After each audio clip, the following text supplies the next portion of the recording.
안녕하십니까. 저는 공인중개사 법령 및 실무를 강의하는 신정환입니다. 요즘에 이 코로나로 인해서 비대면 강의가 진행이 되고 또 시험이 임박해지면서 공부하시면서 상당히 불안하실 걸로 예상을 하게 됩니다. 그래서 이제 강사로서 1년 동안 강의를 해왔는데 저도 무엇인가 조금 해이될 것 같아서 앞으로 시험에 출제 가능성이 높다고 생각하는 이런 문제를 중심으로 해갖고 처음부터 끝까지 그 전 과정을 유튜브로 빠른 속도로 정리해 드리도록 하겠습니다. 먼저 제 소개부터 살펴보면은 저는 이제 법학을 전공했고 박사학위까지 받았습니다. 그리고 이제 1993년부터 98년까지 학교에서 강의를 했습니다. 그러니까 이제 시간 강사를 하면서 학교에 있다가 98년 9월부터 해서 지금까지 공인중개사 법령 및 실무를 강의를 해오고 있습니다.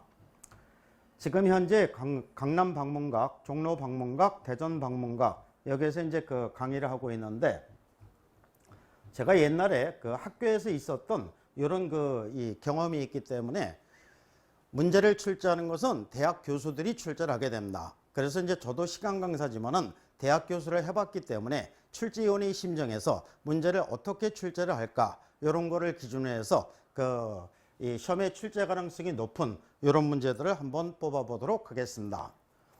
그러면 이번 시험에 공인중개사 법령 및 실무의 난이도는 어떻게 될까? 제가 이제 98년부터 강의를 했으니까는 옛날에 10회 시험부터 강의를 한 겁니다. 그래서 이제 10회 시험부터 지금 30회 시험까지 강의를 쭉 해오고 있는데 제가 강의해오고 있는 이 기간 동안은 법령 및 실무는 이 난이도가 정확하게 맞았습니다. 그래서 21회 시험에서 상이 되고 그 다음에 중하, 24회 시험에서 상중하, 그 다음에 27회 시험에서 상, 중하, 30회 시험에서 상입니다.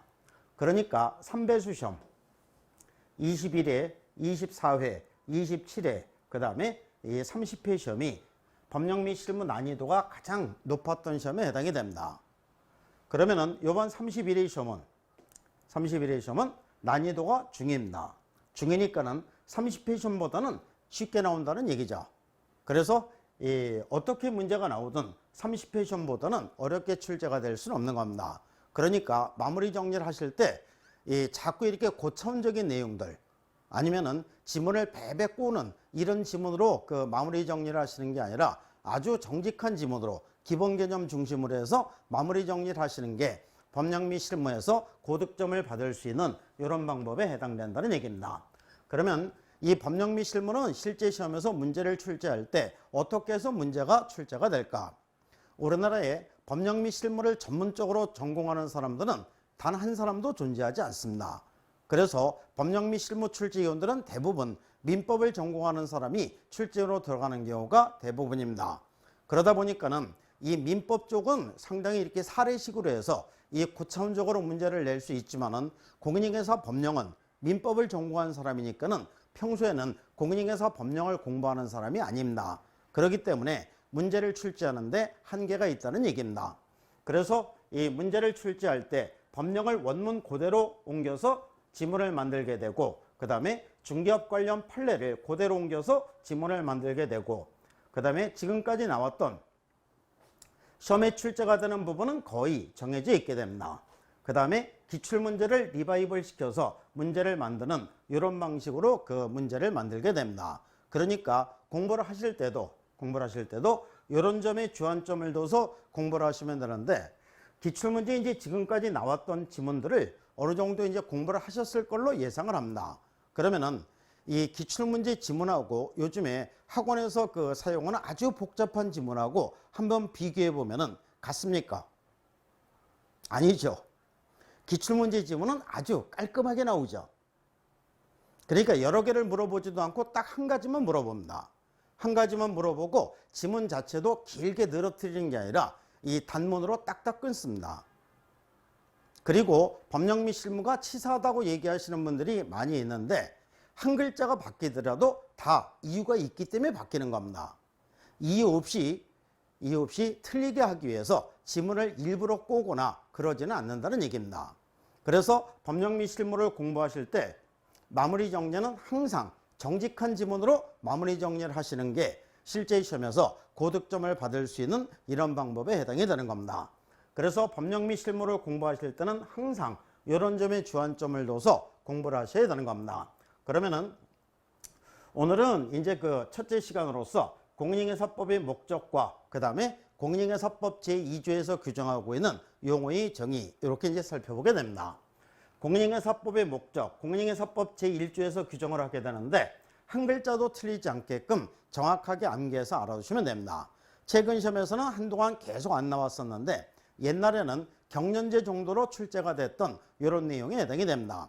그래서 이번 시험에서도 역시 안 나올 확률이 높습니다. 안 나올 확률이 뭐 7, 80% 정도 이 정도로 높은데 공부는 조금 겸손하게 하셔야 되겠죠. 10% 내지 20% 정도의 출제 가능성이 있더라도 이 공부를 해 두셔야 되는 겁니다. 또 내용이 또 엄청 많은 것도 아니니까 간단하게 암기해서 알아두시면 됩니다.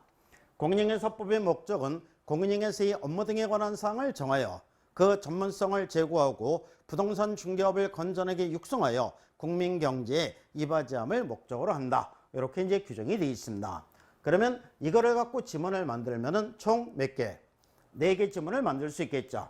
첫 번째, 공인중개사의 업무 등에 관한 사항을 정한다. 그 다음에 두 번째는 그 전문성을 제고한다. 그 다음에 세 번째, 부동산 중개업을 건전하게 육성한다. 그 다음에 네 번째는 국민 경제에 이바지한다. 이렇게 이제 그 한 글자도 틀리지 않게끔 정확하게 그 구분해서 알아두시면 되는 겁니다. 그러면은 요거를 갖고 이제 문제가 만들어질 때는 어떻게 문제가 만들어지게 되냐면은 공인중개사 법상 명문으로 그 규정된 목적을 모두 고른 것은 목적에 해당되는 것을 고르라는 얘기입니다. 공인중개사의 전문성을 제고한다. 동그라미. 부동산 중개업의 적절한 규율 X가 되겠죠. 그 다음에 개업공개사의 건전한 육성 X. 그 다음에 국민의 재산권 보호 X. 그 다음에 부동산 중개업을 건전하게 육성한다. 동그라미. 그래서 기역 미음 해갖고 2번이 정답이 되는 겁니다. 그래서 문제가 나올 때 이렇게 문제가 나올 수밖에 없습니다. 이거를 뭐 이상한 식으로 변형을 시킨다? 그거는 있을 수 없는 겁니다. 강사들은 그렇게 할 수 있지만 실제 시험에서는 그렇게 문제가 나오지 않으니까 이 공인중개사법의 목적 정확하게 암기해서 알아두시면 되는 겁니다. 그 다음에 이제 공인중개사법 제2조에서 규정하고 있는 용어의 정의가 됩니다. 용어의 정의는 공인중개사법 제2조에서 규정을 두게 되는데 매 시험마다 한 문제 내지 두 문제는 꼭 출제가 되는 부분입니다. 용어의 정의에서 문제가 나올 때 문제가 나오는 유형은 두 가지 유형이 있게 됩니다. 즉, 이 용어의 정의에 대한 그 우리나라 이제 대법원 판례가 있게 됩니다. 이 판례, 중개와 중개업에 관련된 요 판례들이 많이 나와 있게 되는데 요 판례를 그대로 옮겨서 문제를 만드는 방식이 있을 수 있고 그 다음에 용어의 정의가 공인중개사 법령에서 총 6가지가 이제 그 규정이 되어 있습니다. 요거를 법령 원문 그대로 옮겨서 문제를 만드는 이런 방식이 있을 수 있는 겁니다. 이 두 가지 중에서 이제 그 이 한 문제가 출제가 되든 아니면 두 문제가 출제가 되는데 최근 시험에서는 한동안 법령 원문 내용이 그대로 옮겨져서 문제가 만들어지는 이 방식에 대해서 계속 문제가 나왔습니다. 그러니까 이번 시험에는 이 계속 법령 원문이 그대로 옮겨져서 문제가 만들어졌으니까 출제위원이 나도 그러면 이렇게 문제를 만들겠다 이렇게 생각하시는 분들도 있는 반면 계속해서 법령 원문 내용이 그대로 옮겨져서 문제가 만들어졌으니까 나는 좀 다르게 내고 싶다 하면은 판례를 원문 그대로 옮겨서 문제를 만드는 이런 방식이 있을 수 있는 겁니다. 그러면 요 두 가지만 접근하면은 이 용어의 정의는 완벽하게 해결이 된다는 얘기입니다. 용어의 정의에서 첫 번째는 중개의 정의입니다. 중개라는 것은 제3조 규정에 의한 중개 대상물에 대해서 거래당사 간의 매매교 임대차 그 밖의 권리의 득실 변경, 거래당사 간의 매매교환 임대차 그 밖의 권리의 득실 변경, 요거를 4글자로 줄이면 뭐가 됩니까? 법률행위가 되겠죠. 거래 당사자 간에 법률행위가 성립되도록 알선을 해주는 거, 요게 이제 중개에 해당이 되는 겁니다. 그래서 이 거래 당사 간의 매매기 임대차 그 밖의 권리의 득실 변경, 이제 요게 시험에 자주 출제가 되는데 이 법률행위에 해당되는 거는 전부 다 여기에 해당이 되는 겁니다. 그래서 이 권리에 해당되는 것으로는 물권과 채권으로 구분할 수 있는데, 물권 중에서는 용익물권의 세 가지, 지상권, 지역권, 전세권, 그 다음에 담보물권에서는 유치권, 저당권이 해당이 되겠죠. 유치권 설정을 알선하는 거는 이건 법률의 규정이죠. 그런데 이 사람이 갖고 있는 유치권을 이 사람에게 이전이 되게끔 해주는 거는 요거는 법률행위가 되는 거죠. 그렇기 때문에 유치권은 설정은 안 되고 이전은 된다. 그러면 설정인지 이전인지 아무 말도 하지 않고 그냥 유치권 이렇게 나왔을 때는 OX 동그라미 긍정적으로 가서 동그라미가 됩니다. 이 유치권과 똑같은 개념이 뭐가 있습니까?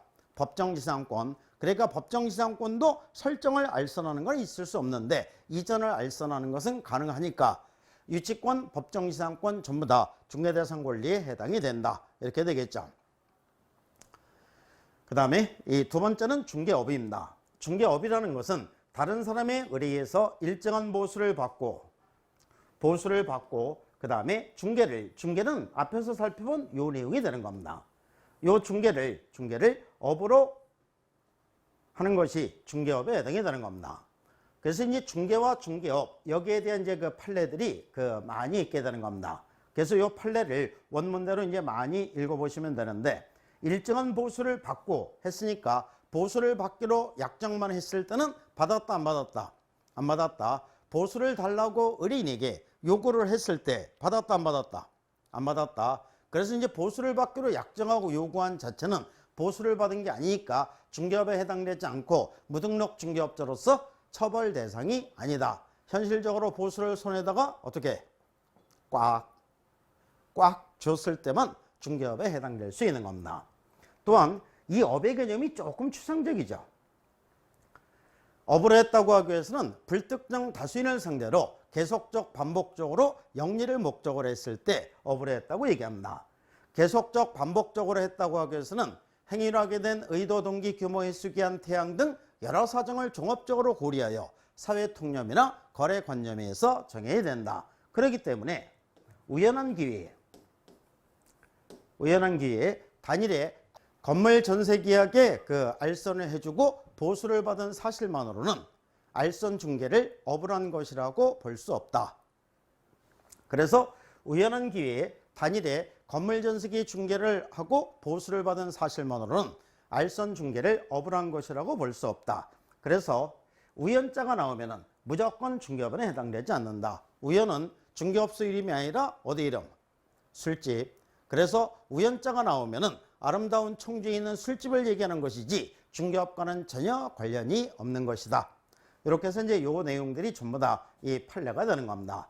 요 판례들은 이 자료에 보면은 전부 다 판례가 정리가 돼 있으니까 이 판례를 많이 읽어 두시면 요게 이제 원문 그대로 옮겨져서 문제가 만들어지게 되는데, 이 필요 이상으로 이렇게 변형을 시키지 않습니다. 그러니까 판례 나온 거 그대로 옮겨져서 문제가 만들어지니까 이거를 원문대로 많이 읽어보시면 됩니다. 그 다음에 이제 용어의 정의에서 세 번째 용어의 정의는 공인중개사입니다. 공인중개사 하면은 뭐 한 사람? 자격을 취득한 자. 공인중개사 자격을 취득한 자. 이 사람이 공인중개사가 됩니다. 그래서 이 공인중개사라는 용어 속에는 자격의 의미가 당연히 포함이 되어 있는 겁니다. 그래서 공인중개사 무조건 자격 이렇게 가야 되는데, 용어의 정의에서 문제가 나올 때 이 개중에 보면 이제 많이 틀리시는 분들이 있습니다. 이 틀리시는 분들은 출제자가 파놓는 이 유혹에 넘어가는 거죠. 예를 들어서 공인중개사 하면은 공인중개사 자격을 가지고 중개업을 영위하는 자를 말한다. 공인중개사 자격을 가지고 중개업을 영위하는 자, 공인중개사 오케이 동그라미. 멋있게 틀리는 겁니다. 그래서 공인중개사 무조건 자격, 흔들리지 말고 자격 이렇게 가야지만 이 함정을 파더라도 정확하게 정답을 찾아낼 수 있는 겁니다. 그러면 이 다음에 공인중개사 시험에 합격하시면은 그러면 세 사람 중에 한 사람이 되시는 거죠. 자격을 취득하자마자 중개사무소 개설 등록해서 사장님 되면 뭐가 되는 겁니까? 공인중개사인 개업공개사. 개업하자니 부담스럽고 일단 취직해서 일을 좀 배워보자. 취직하면 소속 공인중개사. 공인중개사 자격을 가지고 지금까지 열심히 공부했으니까 지금부터는 마냥 한번 놀아보자. 마냥 놀고 있으면 공인중개사 세 사람은 서로 구별이 되는 개념입니다. 그러면 1번, 2번, 3번 중에서 몇 번이 제일 마음에 든다? 3번. 노는 게 좋죠. 그래서 공인중개사 무조건 자격 이렇게 가야 됩니다. 흔들리지 말고 그냥 자격. 자격을 취득한 자 이렇게까지만 나와야지. 이렇게까지만 나와야지. 다른 형태로 변형되면 다 틀린 겁니다. 요즘에는 뭐 가끔 이 법에 의한 공인중개사 자격을 취득한 자 이렇게 되니까는 이거를 외국의 법에 따라 이렇게 해서 이제 틀린 지문이 만들어지는 경우가 있는데 이 정도 갖고는 틀리지 않을 겁니다. 그래서 공인중개사 무조건 자격을 취득한 자. 그 다음에 이제 네 번째 용어의 정의는 개업공개사입니다. 개업공개사 하면은 무조건 뭐한 사람? 등록한 자. 공인중개사 법령은 오직 등록한 사람만 개업공개사라고 칭하지 등록하지 않은 사람은 절대로 개업공개사라고 칭하지 않습니다. 그래서 이제 공인중개사 자격, 개업공개사 등록 이게 확실히 됩니다. 그러니까 개업공개사 등록한 자 이게 확실히이지만 출제위원들이 이거를 다른 식으로 이렇게 유도를 하더라도 이 함정에 빠지지 않고 정확하게 이 정답을 찾을 수 있는 겁니다. 그래서 이제 최근에 나온 지문 중에서 개업공개사란 공인중개사 자격을 가지고 중개업을 영위하는 자를 말한다. X가 되죠. 그런데 공인중개사 자격을 가지고 중개업을 영위하는 자, 개업공개사 그럴듯하죠. 그러니까 이게 개념이 불명확하면은 이런 함정에 빠지게 된다는 얘기입니다. 그래서 개업공개사 무조건 등록 이렇게 가야 되는 겁니다. 또한 최근에 이제 어떻게도 문제가 나올 수 있냐면은 개업공개사란 다른 사람의 의뢰에서 일정한 보수를 받고 중개를 업으로 행하는 자를 말한다. OX, X. 그러니까 무조건 등록한 자 이렇게 가야 됩니다. 그러면 개업공개사는 어떠한 종별이 있느냐? 시내를 다니시면 유독 개업공개사들이 눈에 많이 띄실 텐데 똑같은 개업공개사 같지만 총 3가지 종류로 구분이 되어 있습니다. 제일 먼저 법인인 개업공개사, 공인중개사인 개업공개사, 중개인 세 사람 다 공통점 뭐로 했다? 세 사람 다 공통점 등록을 한 사람이라는 공통점이 있게 됩니다. 법인인 개업공개사는 법인을 설립하고 중개사무소 개설 등록한 자고 공인중개사인 개업공개사는 공인중개사 자격을 취득하고 중개사무소 개설 등록한 자고 그 다음에 세 번째는 중개인입니다. 중개인이라는 용어는 이거 원래 법상의 용어가 아닙니다. 우리나라는 옛날에 소경업법 시절에 자격증 없이 신고를 하고 중개업을 하던 사람들에 대해서 공인중개사 제도를 도입하면서 이 사람들에겐 기득권을 보장해 주게 됩니다. 너네들은 자격증이 없더라도 평생 중개업을 해도 좋다. 그러면 등록했다 안 했다? 했다. 자발적으로 등록하진 않았지만 법에 의해서 등록한 것으로 보는 사례입니다. 그래서 이제 중개인은 법상의 용어가 아니기 때문에 법부칙 6조 2항의 개업공개사 뭐 이런 식으로 이제 표현을 하게 되고 또한 이 개중에 따라서 이제 간접적으로 지문이 만들어지는 이런 경우도 있게 됩니다. 그러니까 개업공개사는 요 3가지 종류가 있으니까는 나중에 저기 뒤에 가서 배우시게 되는데 중개인의 업무지역 범위만 사무소 소재지를 관할하는 특광도지역으로 제한이 됩니다. 특광도지역으로 제한이 되는데 이제 지문이 만들어질 때 모든 개업공개사의 업무지역 범위는 전국이다. OX, X.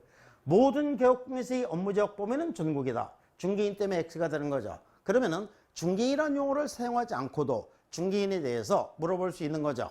그래서 요즘에는 지문이 나올 때 이렇게 간접적으로 지문이 만들어진다는 이런 특징이 있게 됩니다. 그래서 30회 시험에서는 개업공개사 여기서 이제 포인트가 돼서 문제가 나오게 됩니다. 그러면 이번 시험에도 똑같이 개업공개사 여기서 포인트가 돼서 문제가 만들어지면은 이거 출제원이 좀 체면이 깎이겠죠. 그 전에 문제 계속 뺏긴 것 같고. 그러면 이제 이번 시험에서는 소속공개사 중개보조원. 그래서 이제 제 생각에는 여기서 포인트가 돼서 문제가 나올 가능성이 상대적으로 더 높다고 이렇게 이제 판단하는 겁니다. 그래서 이제 소속공개사 중개보조원 요 2개의 용어의 정의를 잘 알아두시는데 소속공인회사라면 개업공인회사에 소속된 공인인회사, 개업공인회사에 소속된 공인인회사 해놓고 가로해놓고 법인의 사원이나 임원으로서 공인인회사의 인재를 포함한다 이렇게 되어 있습니다. 그러니까 소속공인회사는 두 가지 종류로 구분할 수 있다는 얘기죠. 개업공인회사에 소속된 공인인회사, 이 소속되어 있다는 얘기는 쉽게 생각하시면 이 취직해 있다고 생각하시면 되는 겁니다. 그래서 개업공인회사에 소속된 공인인회사, 그 다음에 법인의 사원이나 임원으로서 공인인회사 자격이 있는 사람, 이렇게 이제 두 가지로 나눠지게 되는데, 이게 지금까지 매 시험마다 한 번도 빠지지 않고 출제가 되는 지문에 해당이 됩니다. 두 가지로 나눠진다? 잘됐다. 하나만 갖고 틀린 지문을 만들어야지. 소속공인회사는 법인의 사원이나 임원으로서 공인인회사인 자, 만을 말한다. OX, X. 그러니까 이제 두 가지로 나눠지는데 하나만 얘기하고 만, 단정적인 말이 들어가면 틀린 겁니다. 그러면 단정적인 말이 들어가지 않고 부드럽게 가면은 법인의 사원이나 임원으로서 공인인회사인 자도 소속 공인인회사이다. 맞는 지문이 되는 거죠. 그래서 이제 매 시험마다 나오는 지문이니까 잘 알아두시고, 또한 계속해서 이제 여기서 이제 그 지문이 나오면은 이 뒤에를 갖고 문제를 만들어도 되는데, 소속공인회사는 개업공인회사의 중개 업무를 수행을 해도 되고 개업공인회사의 중개 업무를 보조하는 역할도 할 수 있는 겁니다. 역시 수행을 해도 되고 보조하는 역할도 할 수 있다. 그러면은 역시 이제 두 가지로 나눠지니까 두 가지를 할 수 있으니까 하나만 얘기하고 단정적인 말이 들어가면 틀리겠죠. 소속공인회사는 개업공인회사의 중개 업무를 보조만 할 수 있다. X가 되겠죠. 소속공인회사는 개업공인회사의 중개 업무를 보조할 수 있다. 동그라미. 부드럽게 가면 동그라미입니다. 보조도 할 수 있고 수행도 할 수 있으니까는 보조할 수 있다. 동그라미. 수행할 수 있다. 동그라미. 보조만 할 수 있다. X. 그래서 이제 이런 식으로 해서 이 지문이 만들어지게 되는데, 잘 알아두셔야 되고, 여섯 번째 용어의 정의는 중개보조원입니다. 중개보조원은 공인인회사가 아닌 자로서 개업공인회사에 소속되어 중개대상물에 대한 현장 안내, 일반 서무 등 개업공인회사의 중개 업무에 관련된 단순한 업무를 보조하는 자. 그러니까 이 소속공인회사는 보조하는 역할만 할 수 있다는 얘기죠. 소속공인회사는 중개 업무를 수행을 해도 되고 보조하는 역할도 할 수 있는데, 중개보조원은 개업공인회사의 중개 업무를 보조하는 역할만 할 수 있는 겁니다. 그렇기 때문에 이 중개보조원에 대한 용어의 정의, 이것도 이제 제 느낌으로는 제가 만약에 출제원이라면은 저는 중개보조원의 용어의 정의, 요거를 갖고 정답이 되게끔 문제를 만들고 싶습니다. 특히 저기 이제 뒤에 가보면은 중개상물의 중개를 위한 광고를 할 때 중개보조원이라는 사항을 명시해서는 안 된다. 중개보조원이라는 사항을 명시해서는 안 된다. 이게 이번에 새로 첨가가 된 거죠. 이 첨가가 되고 처음 시행되는 시험이 이번 시험이 되는 겁니다.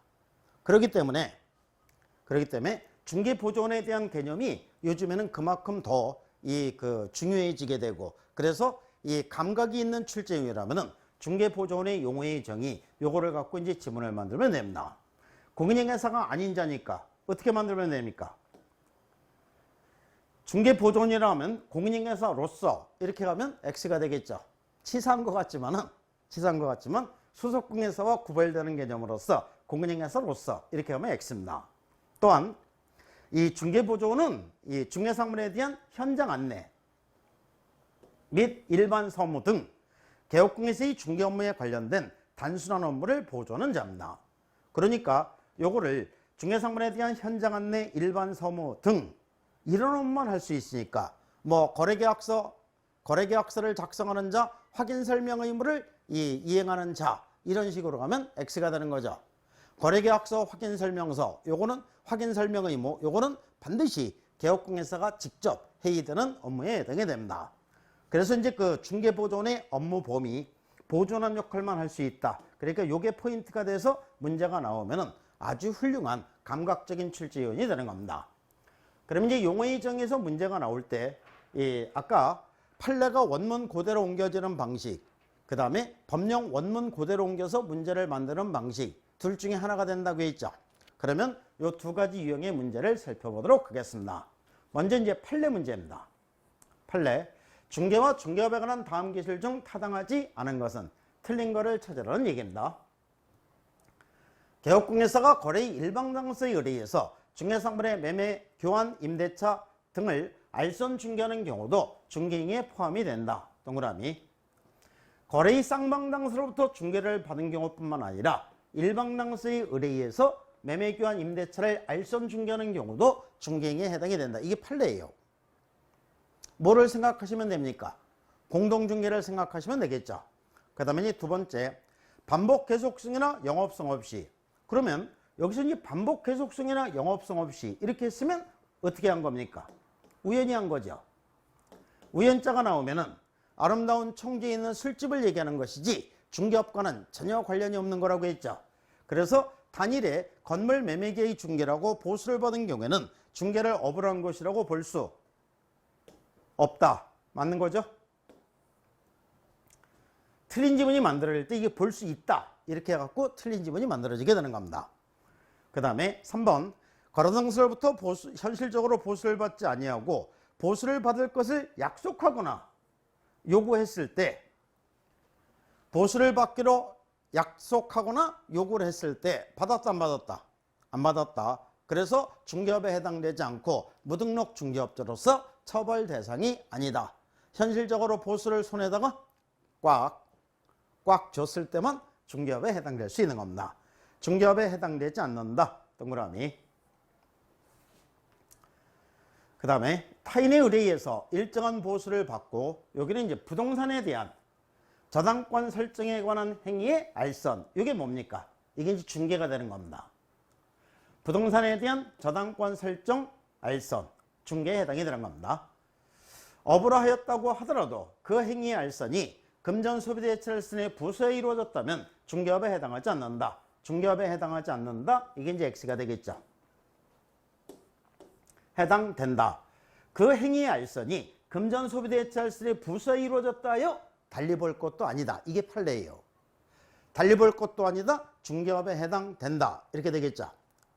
그러니까 중개업에 해당되지 않는다. 이렇게 해서 이제 틀린 지문이 만들어지게 되는 겁니다. 그러니까 이제 판례가 그 지문이 나올 때 가장 어려운 판례가 이 판례가 되는 겁니다.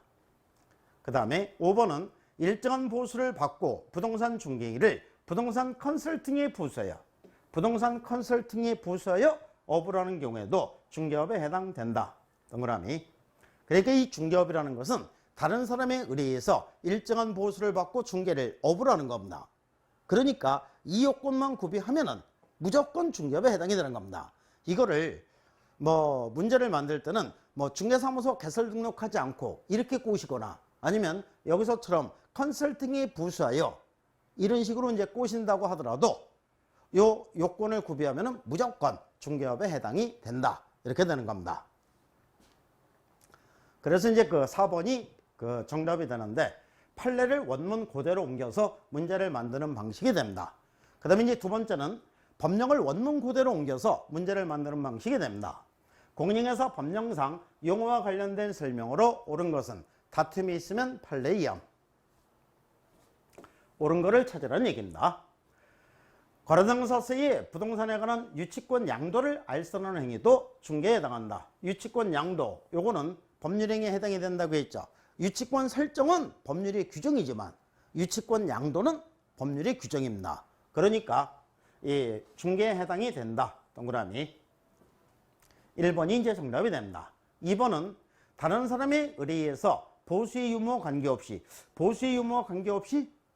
중개업에 해당되려면 보수 받아야 된다고 했죠. 보수를 받기로 약정하고 요구한 자체는 보수를 받은 게 아니니까 중개업에 해당되지 않는다. 그래서 보수의 유무와 관계없이 하니까 X가 되는 겁니다. 그 다음에 공인중개사 하면은 뭐라고 했습니까? 자격을 취득한 자, 이렇게만 가라고 했죠. 공인중개사 자격을 취득하고 여기까지는 잘 갔는데 중개업을 영위하는 자를 말한다? 중개업을 영위하는 자를 말한다? X가 되겠죠. 그래서 공인중개사 자격을 취득한 자, 이렇게 가야 된다. 그러니까 자격을 취득한 자, 이렇게까지만 가야 되는데 이 개념이 명확하지 않으면 공인중개사 자격을 취득하고 중개업을 영위하는 자가 공인중개사? 그럴듯하죠. 이렇게 되면 곤란하다는 얘기입니다. 그래서 공인중개사 하면 무조건 자격, 개업공개사 하면 무조건 등록, 이런 식으로 가야 됩니다. 소속공개사에는 개업공개사인 법인의 사원이나 임원으로서 중개 업무를 수행하는 공인중개사인자는 포함되지 않는다. X 포함된다죠. 가론에 있는 내용, 법인의 사원이나 임원으로서 공인중개사인자를 포함한다. 그래서 이 소속공개사 두 가지 종류로 구분할 수 있다고 했죠. 이걸 이제 잘 알아두셔야 되고, 그 다음에 5번 중개보조원은 공인중개사가 아닌 자로서 개업공개사에 소속돼요. 여기까지는 잘 갔죠. 중개 업무를 수행하는 자, 중개보조원이 중개 업무를 수행할 수는 없는 거죠. 보조하는 역할만 할 수 있는 겁니다. 중개대상물에 대한 현장 안내, 일반 서무, 그 보조하는 역할만 할 수 있는 거지 중개 업무를 수행할 수 있는 거는 아닙니다. 그래서 이제 그 X가 되는데, 그래서 1번이 정답이 됩니다. 1번이 정답이 되는데, 저는 1번을 정답으로 했지만 출제요는 2번, 3번, 4번, 5번을 전부 다 정답으로 할 수 있는 거죠. 그렇기 때문에 이 정답에 초점을 맞추지 말고 이 나머지 지문들도 이 어디가 틀렸는지 이거를 이제 정확하게 파악하면서 개념을 명확히 하셔야지만 이게 정답이 되게끔 문제가 나왔을 때도 수월하게 정답을 찾을 수 있는 겁니다. 이렇게 해서 이제 오늘은 용어의 정의를 살펴봤는데, 차차 그 법령 및 실무 다음 주 정도까지는 이 법령 및 실무 이 처음부터 끝까지 전 내용을 전부 다 유튜브로 해서 이렇게 간단하게 올리도록 하겠습니다. 그러면은 이 올리는 시간이 정해져 있지 않으니까는 그 뭐 구독 이런 거 해놓으시면은 훨씬 좋겠죠. 그래서 구독도 하시고, 그 다음에 또 뭐로 하는 거죠? 그거는 얘기하지 않겠습니다. 그거는 자동적으로 그 구독, 알람? 아무튼, 이렇게 해서 이제 이 끝까지, 마무리까지 최선을 다하는 이런 사람들이 나중에 보면은 이 법령 및 실무에서 고득점으로 합격을 하게 됩니다. 수고하셨습니다. 감사합니다.